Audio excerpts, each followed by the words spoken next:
They're actual extraterrestrial beings alive and walking around among us in the time of the Old Testament. Does Bible scripture actually have references to extraterrestrials in chariots that were flying through the air? Are there certain linguistic chiropractic adjustments we can make in which the translation of certain words can be altered in order to give us a shocking reinterpretation of the words that are so central to Western thought? These are the questions that we're going to be answering, and you will be shocked when you see just how far we need to reinterpret what we think we know in the Bible. Much of what we're going to be talking about in this episode comes from a website called Bible Reality Check. The earliest writings on this website that I'm aware of date back to the year 2000. Some of the most recent ones appear to be 2009. There was also a lot of work done in the year 2006. The really important part that I want you to see here, first of all, before we get into the depths of this, here's what the page looks like. This is the actual front page of Bible Reality Check. You can go look this up. It's very easy to find. And what you see on the left sidebar there is all of the articles on the site. So there's not that many, and 2 or 3 of them are actually quite short. So there are a couple pieces on there that are of much greater length and are really where the meat of the scholarship comes into play. The one that we're going to look at the most is On the Wings of Angels, the Extraterrestrial Theology of the Hebrew Record. So what we're going to begin now with is some quotes from her own writing, where you're going to see that she, in fact, is quoting from some 200 different scripture citations to make the case. Let's take a look. Though not representative of institutional biblical scholarship, there's another key, this body of work contains well over 200 scriptural excerpts and references, and is currently the most thorough biblical exegesis on the subject ever offered to lay Bible students and the general public.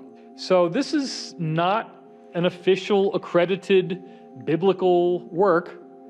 Exegesis, that word just means an examination of the Bible. It's interesting that it also has what sounds like Jesus in it, but that's just a random happenstance. The idea is you're not going to get something like this through mainstream scholars because the conclusions are so radical. And she does report on a book that comes out in the 1960s called The Bible and Flying Saucers that she said was a predecessor to this. And that goes into Ezekiel's wheel, which we're not even going to cover here. That's been widely covered on various television shows and books. The idea of a wheel within a wheel, and Ezekiel has this vision of something.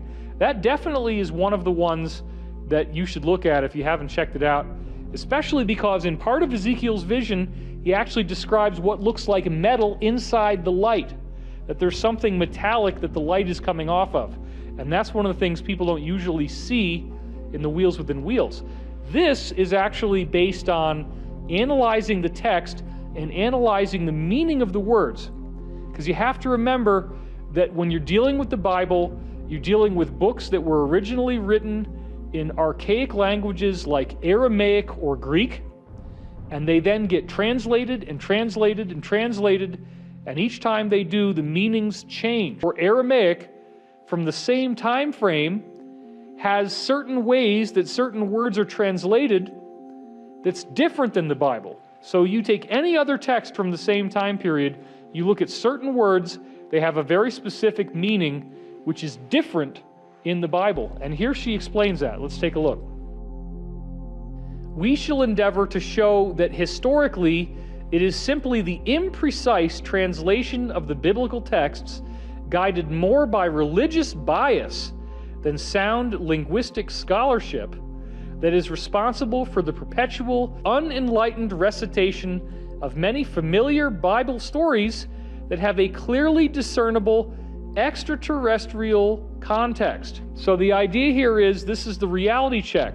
There is a religious bias that is causing certain words to be altered artificially to a different word that has a rather neutral meaning, whereas other words from other books of the same time period actually have a meaning that's much more precise and a meaning that is definitely extraterrestrial in nature.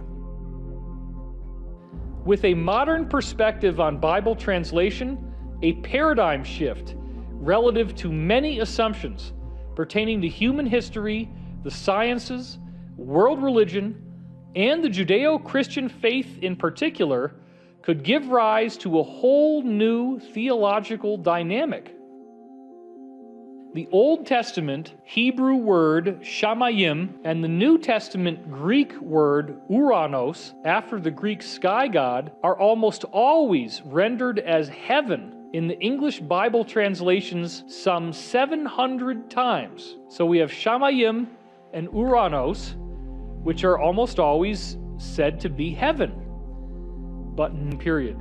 Now think for a minute about the word heaven, and I'm shortening her words dramatically. She goes into quite some depth about this idea that heaven has this kind of indistinct idea that most people have. The traditional old-fashioned view is of people up in clouds strumming a little three-stringed instrument. You can't even fret it. I mean, who'd want to jam out on that thing? It's boring, right? The point is, you don't have to look at this as being some place that's in another dimension or far away. The word heaven now to us doesn't even, most people probably wouldn't even think it means anything, when in fact it has very specific meanings that are not so indistinct, that are not so out there when you read other texts. Let's continue with the excerpt. Replacing the archaic rendering heaven with a more accurate Hebrew English and Greek English translation, shamayim and uranos, is essential to understanding the extraterrestrial theological paradigm. Although Hebrew and Greek language scholars do translate shamayim and uranos as sky, outer space, universe, etc. in other works, the transcribers of the biblical manuscripts remain stubbornly committed to the traditional religious rendering of heaven in our English Bibles. Wow! So what is it saying here? The word heaven appears 700 times. And that word has been altered where what you really should be putting in there is universe or outer space. And it is a religious bias that has robbed us from being able to understand this. So think about this, that has robbed us from being able to understand this. So think about this now. Normally the word heaven is indistinct. It could be anything. It could be some place that we can't see. It could be some parallel dimension. All of a sudden, if heaven means outer space, there's any number of passages in the Bible that wouldn't have really made sense before. And, you know, when you read the Bible, there's a lot of things that don't make sense. That's normal. But then when you have the code, when you understand the languaging, you can go back into that and you can reread things with new eyes. And by simply popping in outer space, it becomes very clear that you're dealing with extraterrestrials who have chariots or craft that fly in the sky. It becomes undeniable. So let's keep reading. Here are some of the obvious examples of this. This is where she's just showing you now how the word heaven obviously represents the sky or outer space. So the first one's from Genesis 1:20, and let birds fly above the earth in the open expanse of the heavens, in the open expanse of the sky. That's where birds would be flying. And the rain from the sky was restrained. Genesis 8:2. There again, it means the sky. And then Genesis 15:5. And he took him outside and said, now look toward the heavens and count the stars, if you are able to count them. So there again, heaven means outer space. Look in the heavens and count the stars. It means outer space. For the stars of heaven and their constellations, Isaiah 13:10, once again clearly showing heaven means outer space where the stars and constellations reside. As soon as you put this in there, the extraterrestrial references in the Bible become clear. And we're only dealing there. the extraterrestrial references in the Bible become clear. And we're only dealing with the Old Testament right now, but there's plenty of them in the New Testament as well. So let's take a look at some of those, because this is where it really gets interesting. Is not God in the height of outer space? Look at the distant stars, how high they are. Okay, now, later on, and we're going to get into this, she explains that God, actually the word God is usually plural, except in certain cases, and the word is Elohim, and Elohim means mighty ones. So mighty ones actually seem to refer to, as we'll see in context, people who are like us, but they're stronger, they're more mighty, they're awesome. They have superpowers, they're like superheroes, they're the mighty ones. The mighty ones from outer space. Our Father who art in heaven, Elohim from outer space. Hallowed be thy name, thy kingdom come, thy will be done on earth as it is in outer space. Wow. So everything starts to change here. So now we're going to get our hands dirty and really start to look at some of the specific examples of how this works. So is not God in the height of outer space? Look at the distant stars, how high they are. That's Job 22:12. Then we have the Lord is in his holy temple. The Lord's throne is in outer space. Psalms 11:4. The Lord's throne is in outer space. What is Lord again? Lord is Elohim. Elohim are mighty ones. So they're talking about, except in rare cases, multiple beings coming from outer space. That's where they are when they come here. That's where they came from. And the universe will praise thy wonders, O Lord, O Elohim, O mighty ones, thy faithfulness also in the assembly of the holy ones. For who in outer space is comparable to the Lord? So there again, it starts to look really different. The Lord of hosts is mustering the army for battle.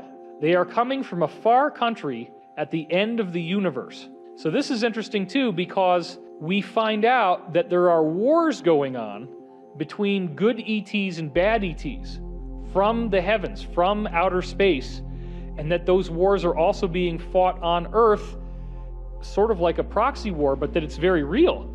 Both sets of beings, the good guys and the bad guys, are here on the ground, and the Bible is saying that they came from outer space, but they're fighting here.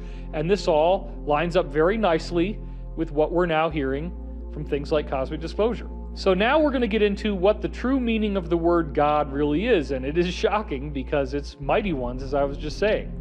So this is where she writes that. Allowing that there are minor differences among the various English translations, as a general rule of thumb then, whenever God is found in the biblical texts, we may safely read Elohim, or mighty ones, which is always plural, except where directly identified with Lord Yahweh or another named deity. So, with tongue planted firmly in cheek, this changes things a bit.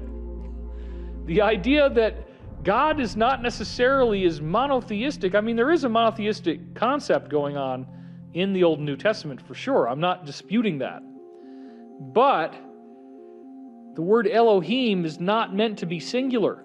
It's a religious bias that takes it away from its real meaning, which would otherwise be translated as mighty ones.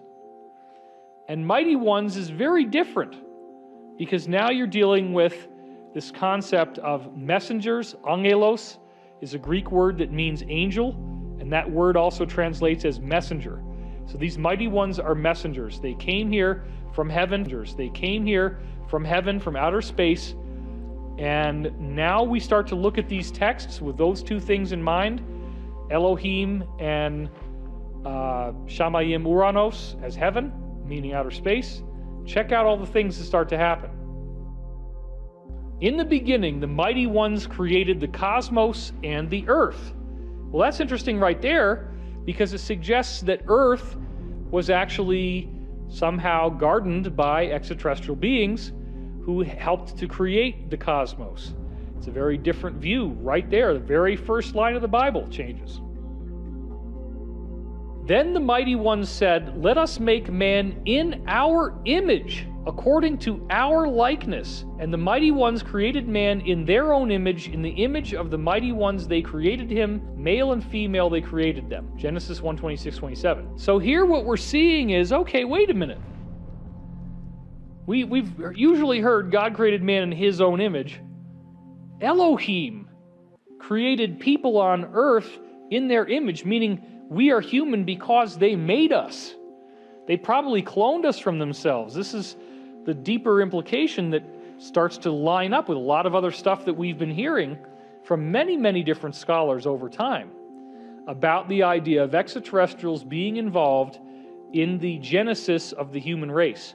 That there may have been some indigenous, proto-human type ape man here, and that extraterrestrial Elohim showed up and mixed their genetics with the people who were already here, thus creating the human race that we now see.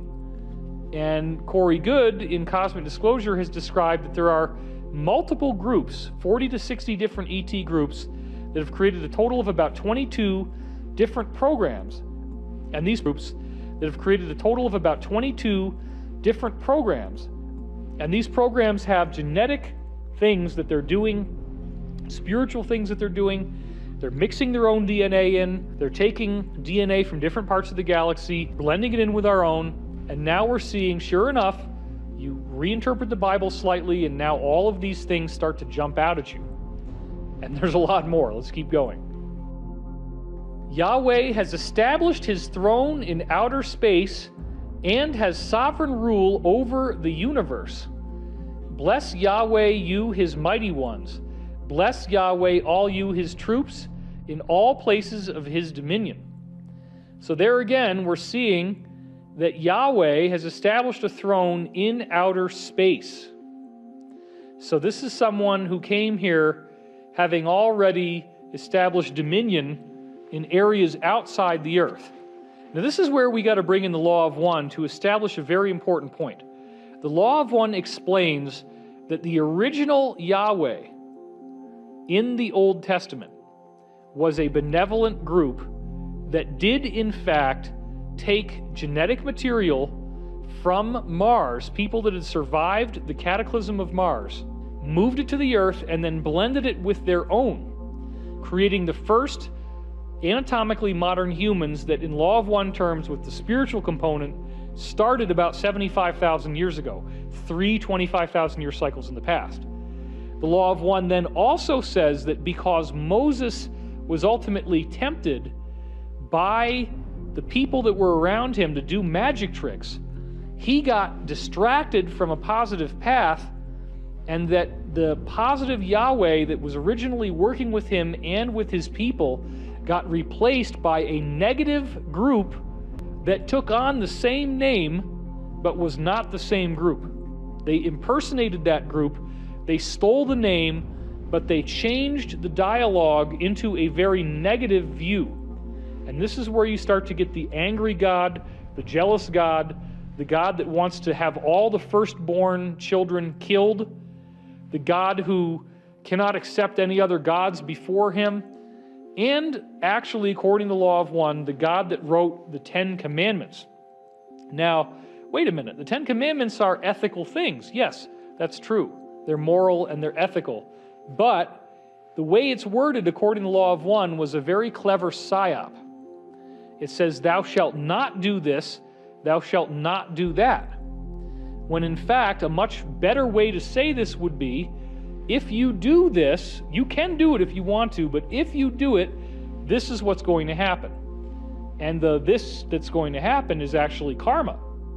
So you're balancing off that karma.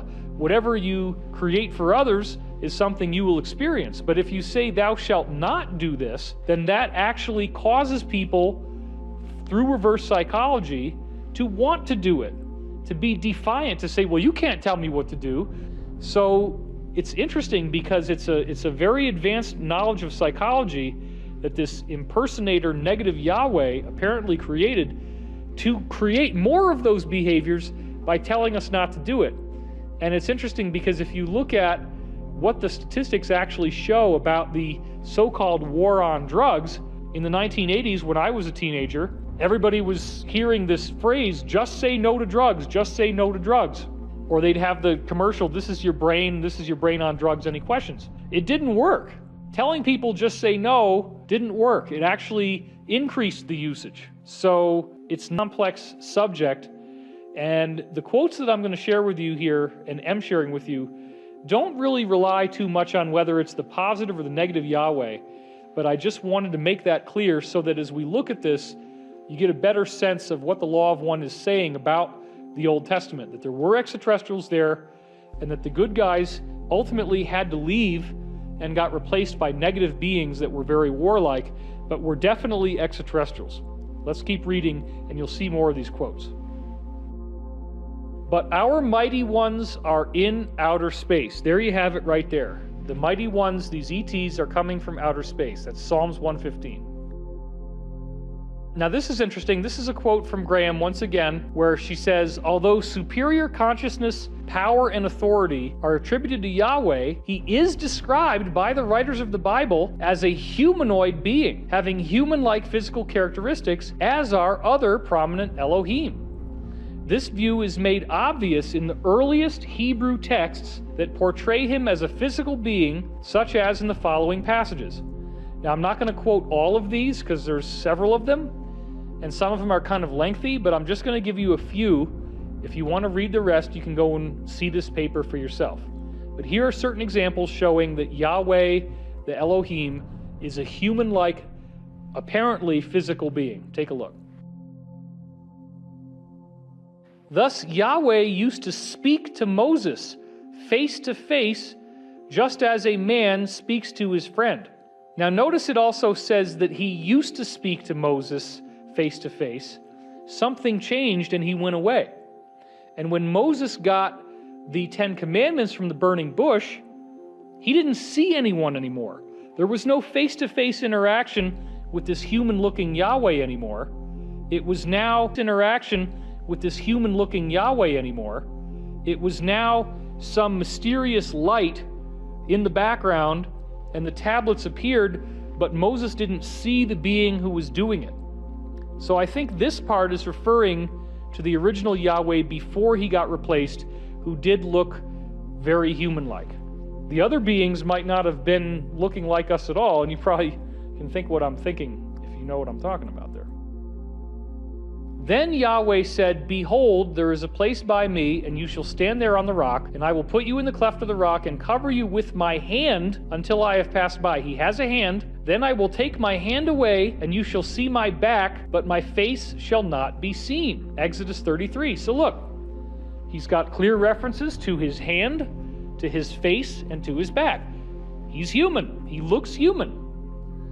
But then as we go on, we find out where Yahweh comes from and what his deal is. It's a very different type of setup that we got here. Not the typical setup.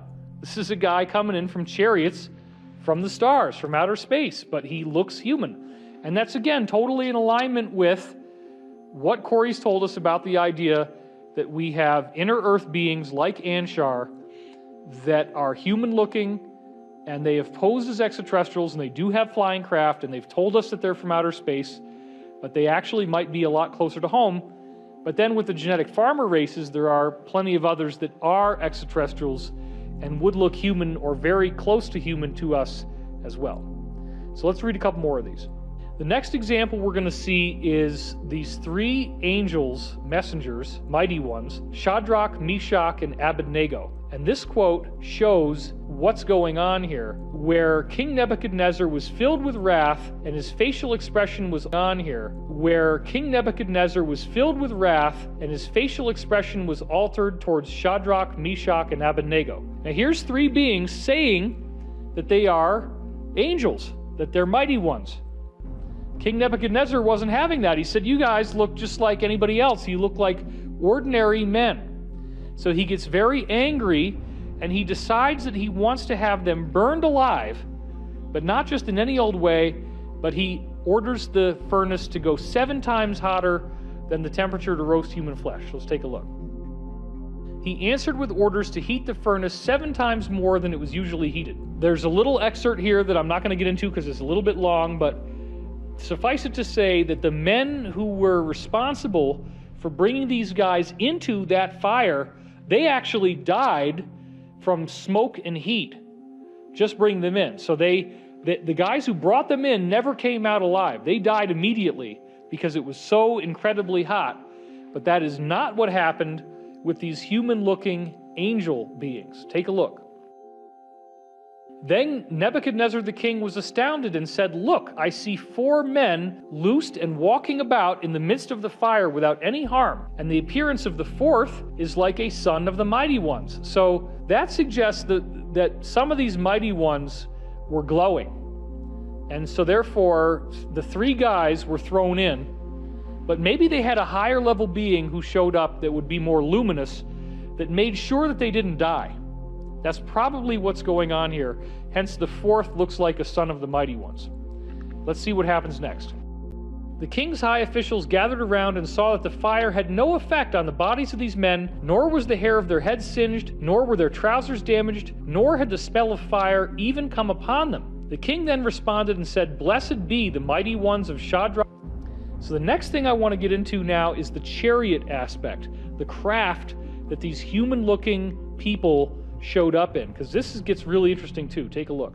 "There is none like the mighty ones of Israel who ride from outer space to your help and through the skies majestically." Deuteronomy 33:26. Bang! I mean, that says it right there.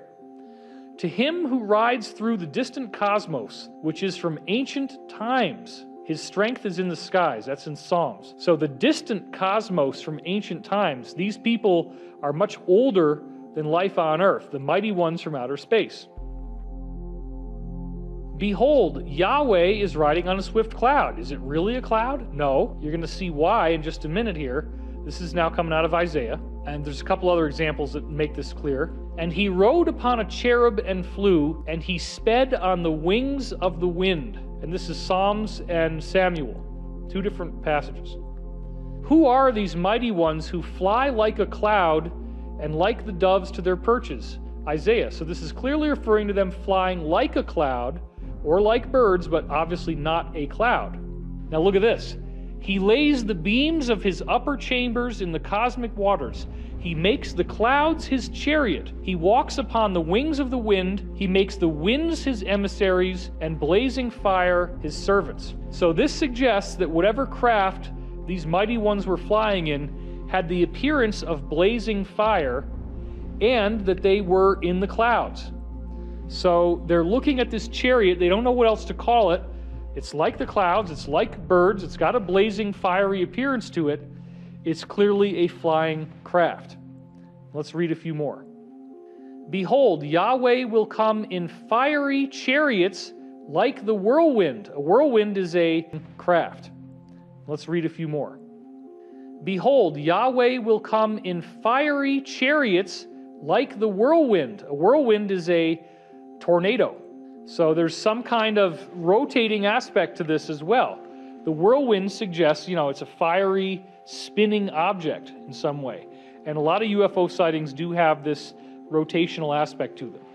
"Behold, he goes up like clouds.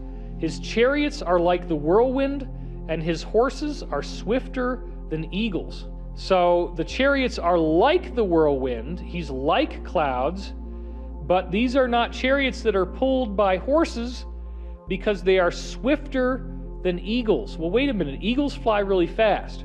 So what they're saying is they're watching these craft, these chariots, these fiery chariots, zipping through the sky at a very fast speed, and this is defying normal belief systems. Something strange going on here. Now look at this one. "The chariots of the mighty ones are myriads, thousands upon thousands, and Yahweh is among them."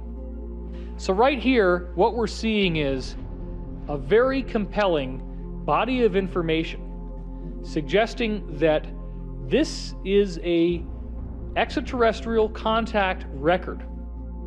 And I did go a little bit into this in one of the earlier episodes of Wisdom Teachings long ago. And one of the things I also mentioned is how they describe the negative beings. And we have, of course, Rome being at war with their arch enemy Carthage. And the Carthaginian gods included Moloch, the owl-headed god, and Baal. And there is a reference to Baal in the Old Testament as Baal Zebub, which would be now called Beelzebub. But the interesting part is that Baal means Lord and Zebub means stinging insect. So Beelzebub or Baal Zebub means the Lord of the Flies. Now, you've probably heard that one before because there's a famous book called Lord of the Flies. It's also been television shows, movies, etc. But what Lord of the Flies really means is Lord of the flying insect that stings. So one of the other things that she does in these scripture analyses is looks at how those flying insects that sting are actually another reference to flying craft that have weapon systems. And the sting of the weapon system would be like the firing of whatever particle beam weapons they have, or laser, or whatever it might be, but it's a stinging flying insect. So we're seeing Yahweh coming from outer space, being part of a group of beings that have thousands and thousands of chariots. They look like blazing fire. They're faster than eagles fly. They're in the skies. These beings are coming down. They're landing on earth. They look like humans. They're walking among us. Some of them glow. And some of them look so similar that you have King Nebuchadnezzar saying, "Throw that guy in the fire. He's not real. Those three guys are not real." And then sure enough, they walk around. They're totally fine. They come out. They don't even smell like smoke. Not a hair has been singed. Nothing is wrong with them. And they're clearly not ordinary people. Something happens in this series of experiences where before we get to the negative Yahweh, we have the same thing that we've been hearing from the Hindu scripture about this Samvartika fire, that the sun is going to give off a bright flash, some kind of evolutionary leap for humanity. The Zoroastrians called it Phrosokareti. We've seen all these different examples of this prophecy showing up in which the sun clearly seems to be doing something that alters the game on earth completely. And what happens to you really depends on your spiritual orientation. What choices have you made in life? Have you been a loving person? Have you been supportive and benevolent and encouraging towards others? Or are you manipulative and controlling? Because this event, whatever it is, the Egyptians talk about it. We saw that it was in Greek philosophy that golden age actually could be seen as golden race. This principle of ekpyrosis, some fiery release from the sun. All of these things start to weave together, and they show up in the Christian and Jewish tradition just as well. That's what most people are familiar with. But what we really needed to do here is establish that there's a unified group of extraterrestrials out there. They keep contacting different races, different times, and then religions are created out of that, and a lot of misunderstandings occur. But there is a very consistent message through all of it about ascension. So once we start to demystify what angels are and see that they are extraterrestrials, they do have craft, that's all in the Old Testament, that they look human, it gets into what is their teaching. What did they tell us is going to happen? What are we expecting to occur in our own immediate future? So in the next episode, we're going to go through the ascension prophecy, their teaching. What did they tell us is going to happen? What are we expecting to occur in our own immediate future? So in the next episode, we're going to go through the ascension prophecies in the Old Testament. I don't want you to miss it because this is very powerful stuff. It starts to make everything that I've been telling you snap together and click. And it puts it into a much wider context. I'm David Wilcock, and this is Wisdom Teachings, bringing you the information that will set you free. Thanks for watching.